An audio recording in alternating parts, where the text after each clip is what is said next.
Madame, Monsieur, bonsoir. Nous sommes mercredi 1er juillet. Vous regardez Question Éco sous le thème de l'innovation ce soir. Avec cette nouvelle fabrication 100% marocaine, une start-up vient en effet de concevoir le premier thermomètre à infrarouge, rouge et vert. Une nouvelle innovation qui s'ajoute au succès du test de dépistage et du respirateur artificiel Made in Maroc. En plus d'être conforme aux normes internationales, le prix de ce thermomètre serait très compétitif, en tout cas selon Mohamed Ben Ouda, le président fondateur de la société mère de la start-up à l'origine de ce thermomètre. Nous le recevons en deuxième partie de votre émission. Mais avant et toujours en innovation, nous allons revenir sur les programmes d'appui à la TPME lancés hier par le ministère de l'Industrie à travers Maroc PME. Leurs appellations sont révélatrices de leurs ambitions. Estithmar, traduisez investissement, Mouakaba, accompagnement, Tatouir, innovation et Nawat, soit le noyau. Tous les détails sur ces programmes dans quelques instants en compagnie de Saïd Mataïch qui représentera Maroc PME. Merci de rester avec nous.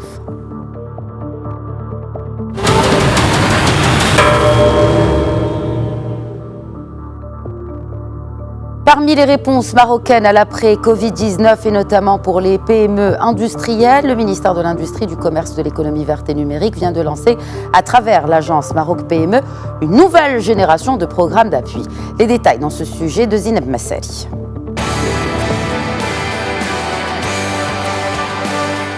Du nouveau concernant les TPME industrielles. 750 millions de dirhams vont être alloués aux professionnels du secteur.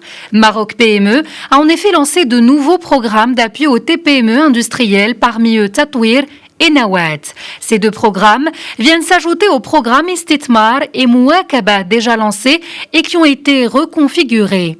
Pour le programme Tatouir, il devra permettre aux entreprises de secteurs porteurs tels que la croissance verte, l'innovation industrielle, l'industrie 4.0 de bénéficier d'un soutien comprenant l'appui à l'investissement, l'assistance technique et le conseil.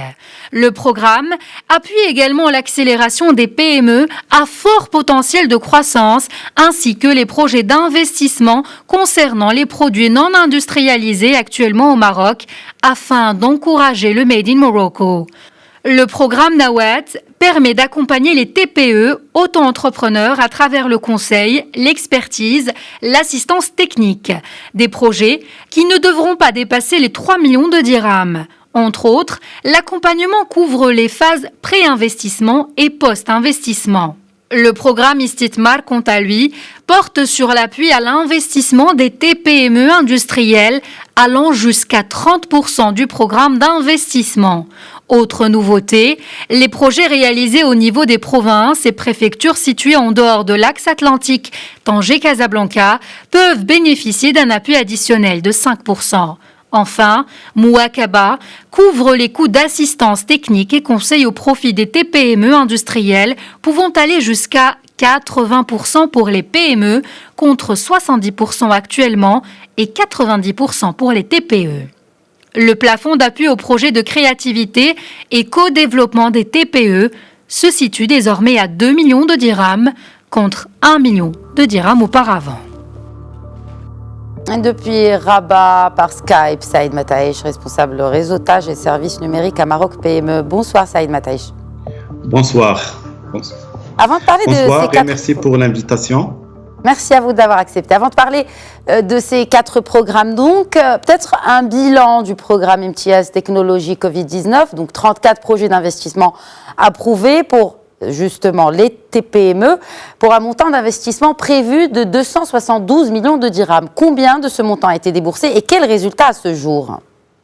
Donc, pour rappel, par rapport à ce projet qui a été lancé par le ministère du Commerce, de l'Industrie, du Commerce, de l'Économie numérique et l'Économie verte et numérique, qui a été lancé à travers Maroc PME, c'est un programme au profit des TPME lancé pour accompagner accompagner cette pandémie et alléger et atténuer les impacts de cette pandémie en mobilisant ou en accompagnement des projets d'investissement qui peuvent d'investissement dans les équipements nécessaires pour faire face à cette pandémie. Donc, je vous donne un premier bilan de ce programme. Ce programme, nous avons le comité de sélection a approuvé 63 projets d'un montant d'investissement global de 434,3 millions de dirhams. Il couvre 9 régions. Les activités couvertes par ces projets consistent en la fabrication des masques, des équipements de protection individuelle, du gel hydroalcoolique et produits désinfectants, et aussi des équipements pour lutter contre cette pandémie. La capacité de production prévisionnelle des dits projets en matière de masques et d'équipements de protection individuelle est de 7 millions d'unités par jour. Donc, c'est l'objectif de ces 63 projets. À mi-juin, on a déjà commencé la production avec déjà 10 projets sont installés. La production, on a déjà commencé la production avec une capacité de production de 2,5 millions d'unités fabriquées par jour. 39 autres projets ont déjà passé commande des équipements. Donc, les projets approuvés ils ont bénéficié d'une subvention d'investissement de 30%. Pour les PME, c'est un plafond de 10 millions de dirhams. Et pour les TPE, c'est pour un plafond de 1,5 million de dirhams. Combien de TPME en tout aujourd'hui qui ont déjà bénéficié de ce IMTS Technologie, de ce programme? 63 TPME qui ont bénéficié de ce programme, de l'accompagnement de ce programme. Parlons à présent de ces nouveaux programmes, donc 2 nouveaux programmes d'appui pour la relance des TPME industrielles et 2 sont existants. Si vous le permettez, juste je finis ma question, mais ils ont été renouvelés. Qu'entendez-vous par ce renouvellement, ce reformatage, cette restructuration de ces 2 programmes déjà lancés par Maroc PME? Déjà le deuxième programme, je viens sur le deuxième programme. C'est un programme qui a été lancé dans une deuxième phase par le ministère de l'Industrie et du Commerce, de l'Économie verte et numérique à travers Maroc PME. C'est une offre de conseil d'expertise technique Covid-19.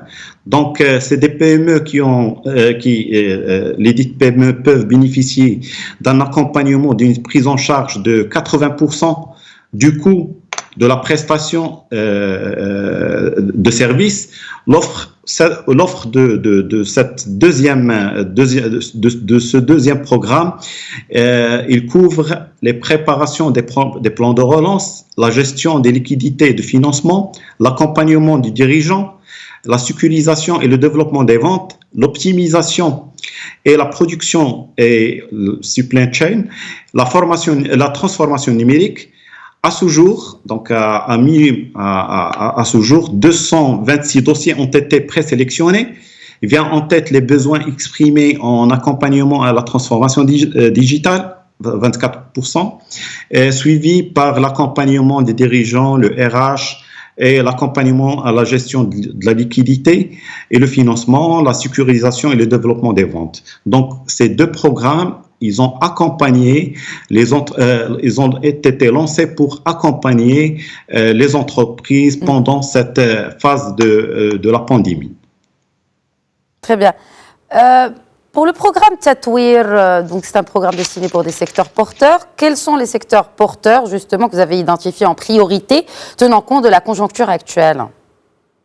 Il y a des secteurs, ça va être déjà, je vous donne un petit aperçu sur ce programme par Tatouir.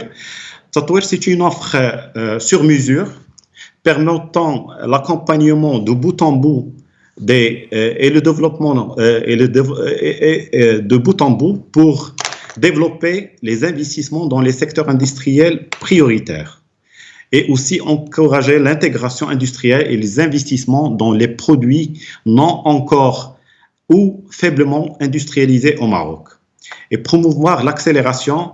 Comme quoi, quelles sont les priorités que vous avez déjà identifiées? C'est des secteurs prioritaires, c'est comme l'automobile, mais c'est des niches au niveau de l'automobile.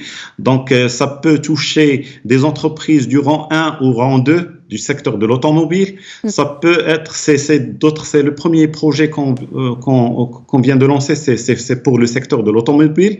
Ça viendra tout ce qui est technologie verte et aussi des projets relatifs qui ont une relation avec l'industrie 4.0, des projets d'innovation et de recherche-développement. Donc, c'est une offre qui est très intéressante, c'est une offre intégrée. Les TPME industrielles dont le chiffre d'affaires, qui ont un chiffre d'affaires inférieur de 100 millions de dirhams peuvent bénéficier de cette offre qui est une offre de deuxième génération. Donc, la consistance de l'offre, actuellement, ce nouveau programme vise 4 domaines prioritaires. L'accompagnement et le soutien à la croissance verte des TPME industrielles, l'appui à l'innovation, recherche-développement et l'industrie 4.0, l'accélération des TPME à fort potentiel et le renforcement de l'intégration industrielle, investissement dans les produits non encore ou faiblement industrialisés au Maroc. Très bien. Alors, donc, si vous me permettez, M. Mataïch, je voudrais qu'on passe au programme Nawat. Et notamment, donc, c'est pour les TPE, les auto-entrepreneurs, les porteurs de projets. Alors, qui est éligible et comment, justement, pouvoir, peut-être, quelle est la procédure à suivre pour pouvoir en profiter? Déjà, je reviens sur le projet Tatouir. Donc, c'est des appels à projets ils seront lancés pour chaque domaine prioritaire. Donc, c'est des appels à projets spécifiques qu'on va lancer prochainement ou très prochainement pour déjà initier ce programme. Donc, par rapport au programme Nawat, c'est un programme qui porte sur l'accompagnement des micro-projets, investissement pour les micro-projets qui ont un investissement inférieur à 3 millions de dirhams, aussi bien au stade de la conception du business plan qu'au stade post-investissement, accompagnement entrepreneurial et métier. Nawat adopte une démarche d'accompagnement groupé et compte 3 composantes principales. L'accompagnement pré-investissement en montage des projets et des business plans pour l'accès au financement, l'accompagnement post-investissement portant sur les compétences métiers, managériales et entrepreneuriales, l'accompagnement des métiers de la TPE à travers la mise en réseau des TPE de même activité selon l'approche Nucleus. C'est une approche adoptée par Maroc PME en partenariat qui a été montée par la coopération allemande. Donc, c'est en partenariat avec la GIZ. Donc, selon l'approche Nucleus de résolution pour la résolution des problèmes. Merci. Et aussi développer la performance de ces micro-entreprises. Merci beaucoup, Saïd Mataïch. Malheureusement, il ne nous reste plus de temps. Merci beaucoup d'avoir répondu à nos questions. Par rapport à une annonce qu'on a aujourd'hui, on vient de lancer un appel à projet pour le programme Istithmar, Covid. Donc, surtout pour les projets, pour accompagner des projets pour des produits manquants au Maroc ou faiblement industrialisés. Donc, c'est un accompagnement de 30%. C'est une prime de 30% plafonnée à 10 millions de dirhams pour les PME et de 1,5 million de dirhams pour les très petites entreprises, le plafond. Donc, la nouveauté vraiment, malheureusement, je suis contrainte de vous arrêter parce que, malheureusement, le temps de votre intervention est terminé. Mais en tout cas, on l'aura compris. Vous nous avez, bien sûr, détaillé les 4 programmes qui viennent d'être lancés par Maroc PME pour accompagner les TPME industrielles. Merci beaucoup, Saïd Mataïch. Nous passons à présent dans Questions Écho à la seconde partie. Merci de rester avec nous.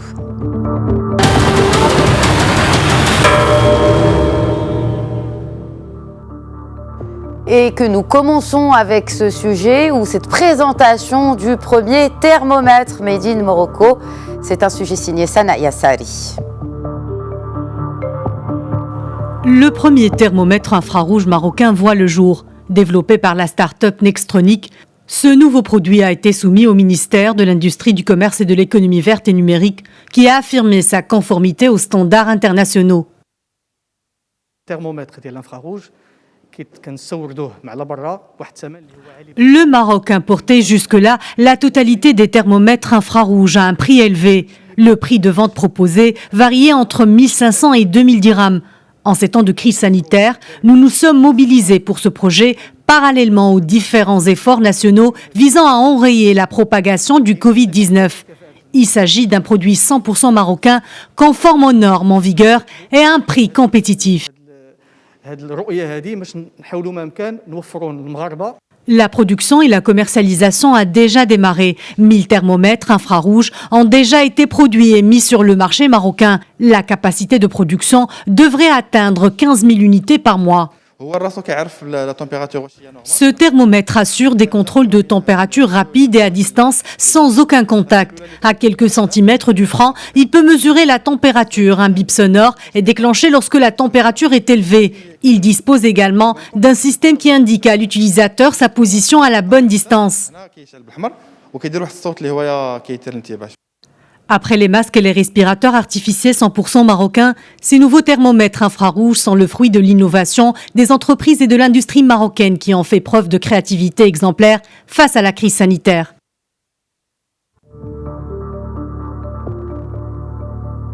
Et nous venons de le voir dans ce reportage, il est avec nous par Skype depuis Casablanca. Mohamed Ben Ouda, bonsoir. Bonsoir Khadija. Alors, bon, déjà félicitations pour cette prouesse technologique, j'ai envie de dire. D'accord, c'est un thermomètre, mais en temps aujourd'hui de pandémie, c'est vraiment quelque chose qui doit vous rendre fiers, en tout cas, et rendre fiers tous les Marocains, parce qu'on peut en produire au Maroc. C'est une première au Maroc de produire un thermomètre de ce genre. Dites-nous en plus sur ses caractéristiques, outre que ce que l'on a regardé tout de suite dans le reportage. Merci en tout cas pour votre invitation. Donc effectivement, c'est un produit marocain qui était produit par la start-up Nextronic, qui est 100% marocain.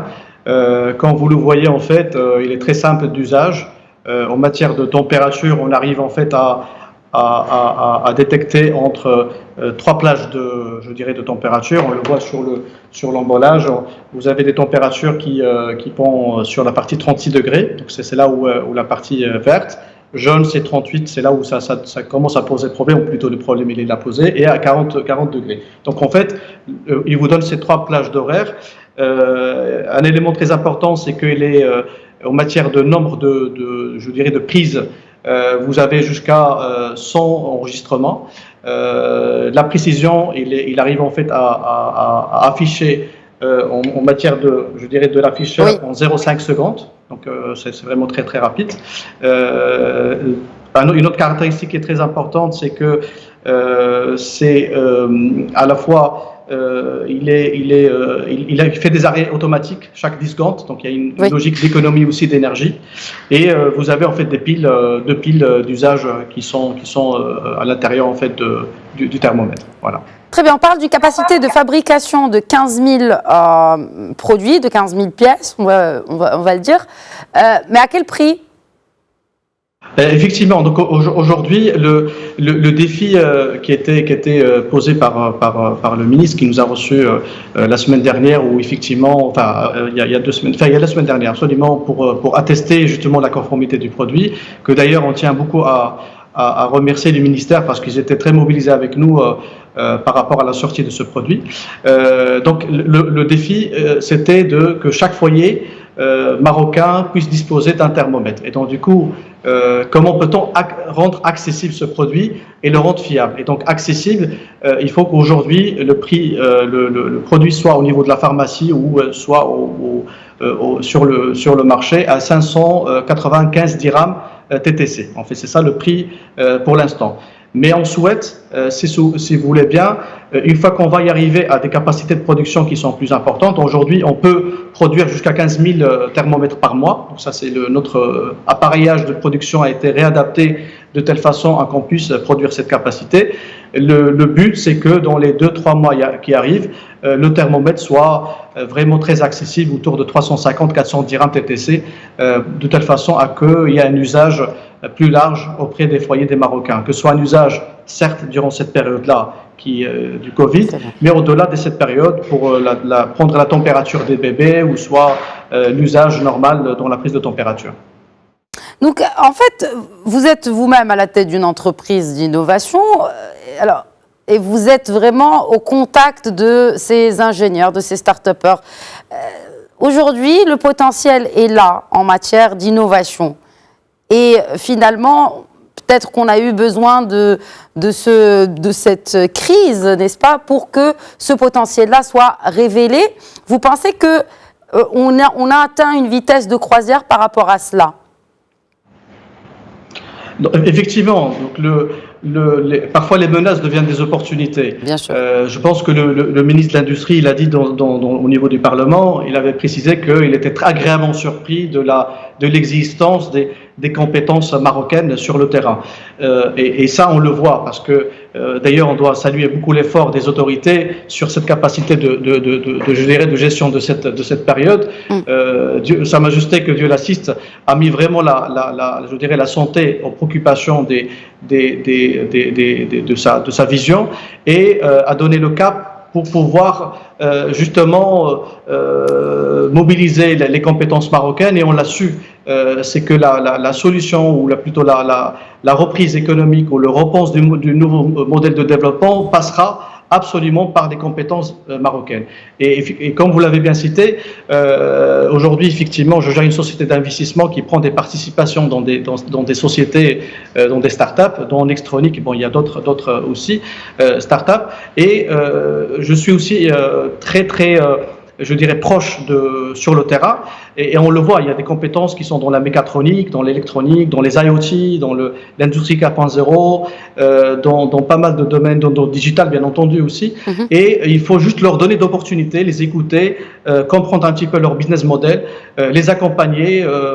Quand je dis les accompagner, c'est à la fois dans la recherche, je dirais, des contrats clients, dans la customisation de leurs produits par rapport à la demande, dans le financement du BFR, qui reste un sujet qui est très important parfois. Absolument. Pour pouvoir sortir le produit sur le marché, pour les linker, ou plutôt les mettre en lien avec toutes les institutions, je dirais, publiques, comme la CCG, comme Maroc PME. Tout à l'heure, on a vu Saïd qui parlait des différents programmes, que ce soit au niveau des ministères, que ce soit au niveau des banques. Donc il y a je dirais, un vrai besoin aujourd'hui de faire le